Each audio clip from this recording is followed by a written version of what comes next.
बिस्मिल्लाहिर्रहमानिर्रहीम अस्सलाम वालेकुम। ट्रैवल सिस्टम यूट्यूब चैनल में खुश आमदीद। मैं राहिल इकबाल आपको वेलकम करता हूँ। बहुत से दोस्तों ने मुझे मैसेजेस किए कि राहिल भाई हम एक ट्रैवल एजेंट बनना चाहते हैं, उसका क्या प्रोसीजर है। और कुछ दोस्तों ने कहा जी हम तो वीज़ा एजेंट बनना चाहते हैं, तो वो हम कैसे बनेंगे। तो इस पे मैं थोड़ी सी बात करना चाहता हूँ। और एक बंदे ने मुझे कहा कि ये जो वीज़ा कंसल्टेंट होते हैं ये कैसे हम बन सकते हैं। वीज़ा कंसल्टेंट क्या चीज़ है। पहली बात तो बदकिस्मती ये है कि पूरे पाकिस्तान में कोई ऐसा इदारा नहीं है जो कि हमें हॉस्पिटैलिटी मैनेजमेंट प्रैक्टिकल लाइफ के तौर पे करवाए।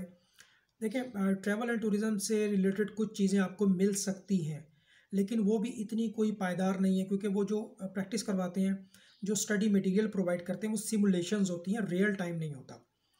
तो कोई भी ऐसा इदारा नहीं है पाकिस्तान में जो कहे जी आएँ, आप हमारे पास दाखिला ले लें, हम आपको सिखाते हैं कि कनाडा इमिग्रेशन का काम कैसे होता है, हम आपको सिखाते हैं UK, US, Australia, Europe, Schengen ममालिक का काम कैसे होता है। आएँ, हम आपको पढ़ाएंगे, हम आपको सिखाएंगे कि गल्फ़ कंट्रीज़ का काम कैसे होता है, वर्क परमिट्स का काम कैसे होता है, स्टडी इमिग्रेंट्स का काम कैसे होता है, इमिग्रेशन का काम कैसे होता है।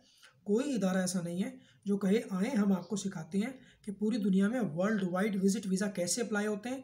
Thailand, Malaysia, Singapore, Indonesia, Tajikistan, Turkmenistan, Uzbekistan, उर्दन, दुबई, बहरीन, कतर, कुवैत, कितनी बड़ी दुनिया है।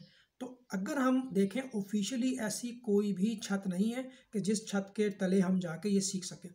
तो मैंने अल्लाह ने मुझे तौफीक दी और मैं इन तमाम फेजेस से गुजरा। तो मैंने क्या किया, मैंने ये देखा कि यार ये एक अच्छी एक लाइन है। पढ़े लिखे लोग वो भी इसमें आ सकते हैं, और जो रिटायर्ड पर्सन है जिनके पास कुछ सरमाया है वो अपना एक अच्छा खूबसूरत ऑफिस बना के बैठ सकते हैं। जिनके पास सरमाया है वो इन्वेस्टमेंट करें, और जिनके पास सरमाया नहीं है वो पढ़े लिखे हों, एजुकेटेड हों, उनको वो हायर करें। और आप ट्रैवल एजेंसी का लाइसेंस हुकूमत पाकिस्तान के कवानीन को फॉलो करें, फिर लाइसेंस हासिल करें। बहुत से लोग वर्क वीज़े का काम करते हैं, तो वर्क वीज़े के लिए जो लाइसेंस होता है वो ओवरसीज़ एम्प्लॉयमेंट प्रमोटर्स का लाइसेंस होता है। हुकूमत पाकिस्तान इस वक्त पाकिस्तान में वो लोग जिनके पास डिमांड्स होती हैं, जो कि डिमांड्स क्रिएट करते हैं गल्फ़ कंट्रीज़ में, तो वो उनको एक लाइसेंस जारी करती हैं। इसके लिए आपको दफ्तर भी चाहिए, इसके लिए आपको security and exchange commission of Pakistan में फर्म भी रजिस्टर्ड करानी है as a private limited. Partners भी करा सकते हैं, सिंगल मेंबर भी करा सकता है, बैंक गारंटी लेनी पड़ती है, लाइसेंस लेना पड़ता है, डेफिनेटली इसमें इन्वेस्टमेंट इन्वॉल्व होती है। तो वर्क परमिट का जो काम करना चाहते हैं उनके लिए क्या होता है, ओवरसीज़ एम्प्लॉयमेंट प्रमोटर्स का लाइसेंस होता है। ये लोग ना तो टिकट बेचते हैं, ये ना उम्रे का काम करते हैं, ना ये कोई दुनिया में लोगों को विजिट पे भेजते हैं। ये जो प्रमोटर्स होते हैं इनका काम होता है कि पूरी दुनिया में ये चेक करना कि किस कंपनी को बंदे तो नहीं चाहिए। फिर वहाँ से वो डिमांड आती है, ऑफ़र लेटर्स आते हैं, तो वो फिर ये उसको अपने पैनल पे रखते हैं। फिर आपकी सिलेक्शन होती है। इसमें ख़र्चा कम आता है, आप आसानी से किसी मुल्क में जा सकते हैं। बहुत से एम्प्लॉयर्स को 200-200, 300-300 बंदे चाहिए होते हैं। डेलीगेशन आता है, आपका इंटरव्यू होता है, आपकी सिलेक्शन होती है और कम पैसों में बाहर चले जाते हैं, ठीक है। ओईपी का लाइसेंस अलग होता है। अब एक बंदा कहता है यार मैं तो ट्रैवल एजेंट बनना चाहता हूँ, मैं टिकट का काम करूँगा, मैं वर्ल्ड वाइड विजिट वीज़ों का काम करूँगा, मैं उम्रे का काम करूँगा। उसके लिए डिपार्टमेंट ऑफ टूरिज्म का लाइसेंस होता है, डीटीएस का लाइसेंस होता है। फिर एक बंदा कहता है यार मेरे पास अच्छा सरमाया है, मैं एयरलाइन टिकटिंग में आना चाहता हूँ, फुल फ्लैज आना चाहता हूँ, इन फ्यूचर मैं उम्रे का एग्रीमेंट्स करूँगा, मैं हज का कोटा अप्रूव कराऊंगा। उसके लिए आयाटा का लाइसेंस होता है, ठीक है। गुफ्तगू को आगे बढ़ाते हैं, मेरा नंबर भी आप नोट कर लें, 0305 4051144, 0305 4051144। तो हमने क्या किया है, या मैंने एक छोटी सी कोशिश की है कि मैंने ट्रैवल एजेंसी मैनेजमेंट ट्रेनिंग की वीडियो सीरीज़ बनाई है, जो कि 80 वीडियोस पर मुश्तमिल है। 80 वीडियोस का कोर्स है, 5000 उसकी फ़ीस है। और जो बंदा ऑनलाइन सेशन लेना चाहे तो वो 1-to-1 सेशंस भी ले सकता है। 15 से 20 दिन का हमारा ये कोर्स होता है, और 30 से 40 मिनट की क्लास होती है। ऑनलाइन जो कोर्स होगा वो 25,000 का है। अगर आप वीडियो बेस्ड कोर्स लेते हैं तो वो 5,000 का है। जब आप ये कोर्स लेंगे तो उसमें आपको ट्रैवल एजेंसी से रिलेटेड चीज़ों को सीखने का मौका मिलेगा, के पैकेजेस कैसे डिज़ाइन होते हैं, विजिट वीज़े पे कैसे काम होता है, हुकूमत पाकिस्तान के कवानीन के मुताबिक लाइसेंस कैसे मिलेगा, आयाटा लाइसेंस क्या होता है, डीटीएस लाइसेंस क्या होता है, ट्रैवल एजेंसी कैसे ऑपरेट होती है, एयरलाइन टिकट्स कैसे इशू होती हैं। अच्छा, अब एक अलग से एक चीज़ है कंसल्टेंसी। कंसल्टेंसी का मतलब ये है कि सबसे पहले तो आप ये देखें कि आप किस मुल्क के कंसल्टेंट बनना चाहते हैं।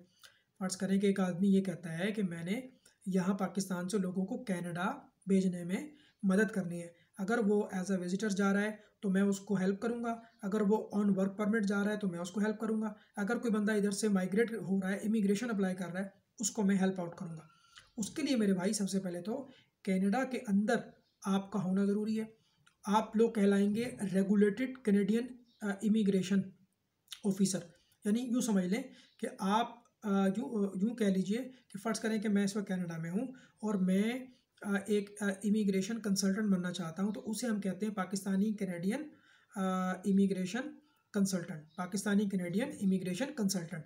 और इतना आसान नहीं होता, इस काम को सीखना पड़ता है। आपको बाकायदा यूनिवर्सिटी में दाखिला लेना होगा, आपको 1 साल का डिप्लोमा 2 साल का डिप्लोमा करना होगा, वो आपका इम्तहान लेंगे, आप इम्तहान पास करेंगे, उसके बाद आपको लाइसेंस परचेज़ करना होगा क्योंकि आपने प्रैक्टिस करनी है।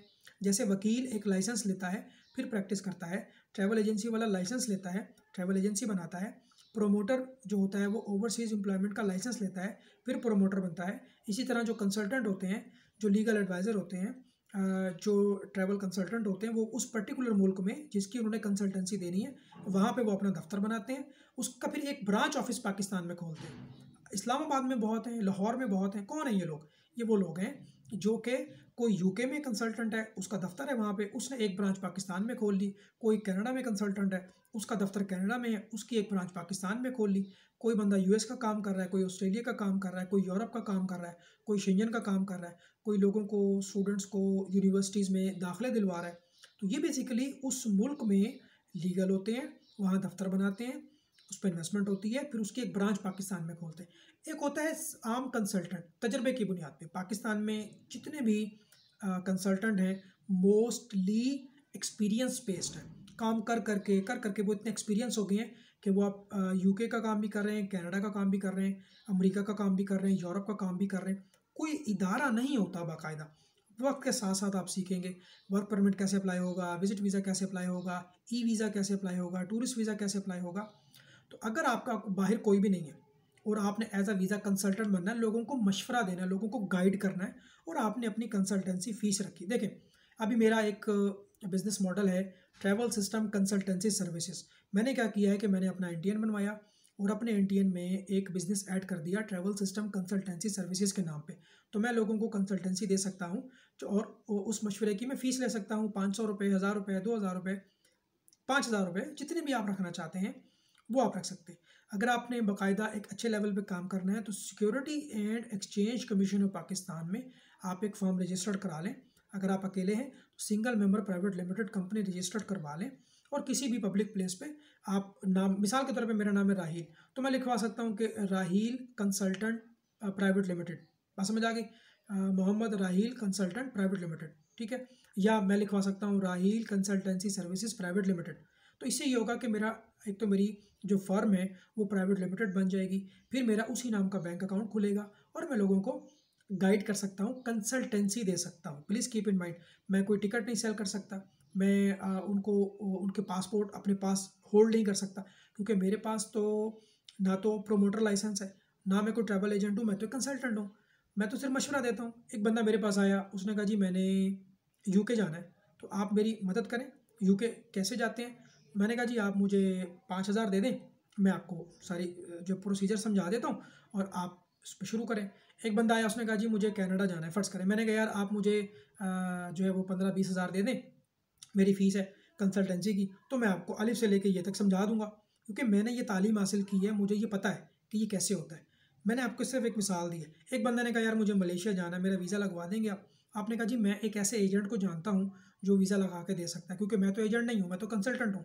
तो मैं आपको गाइड कर सकता हूँ कि कौन कौन से डॉक्यूमेंट्स चाहिए वीज़े के लिए। लेकिन मैं आपको फिर यहाँ पर जो है वो प्रेफर करूँगा कि आपके पास ट्रैवल एंड टूवर्ड्स का लाइसेंस अगर हो तो बहुत अच्छी बात है। उसमें ये होता है कि आप ट्रैवल एंड टूवर्ड्स का लाइसेंस लेके उम्रे का काम भी कर सकते हैं, वर्ल्ड वाइड होटल हॉस्पिटैलिटी का काम भी कर सकते हैं, आप world wide visit visa consultancy का काम भी कर सकते हैं, आप एयरलाइन टिकट का काम भी कर सकते हैं। उसमें सिर्फ हज का कोटा अलाउ नहीं होता, हज आप जो है वो नहीं कर सकते या हज की सर्विसेज नहीं दे सकते, और इसके अलावा ओवरसीज़ एम्प्लॉयमेंट प्रमोटर्स का काम भी आप नहीं कर सकते।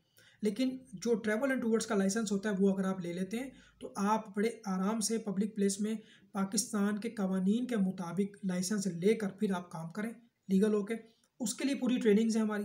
अगर आप हमारी ट्रेनिंग लेते हैं तो आपको सीखने का मौका मिलेगा।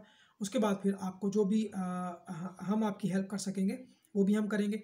तो वीडियो पसंद आए लाइक करें, चैनल को सब्सक्राइब करें। ज़िंदगी रही फिर मुलाकात होगी। अल्लाह हाफिज़।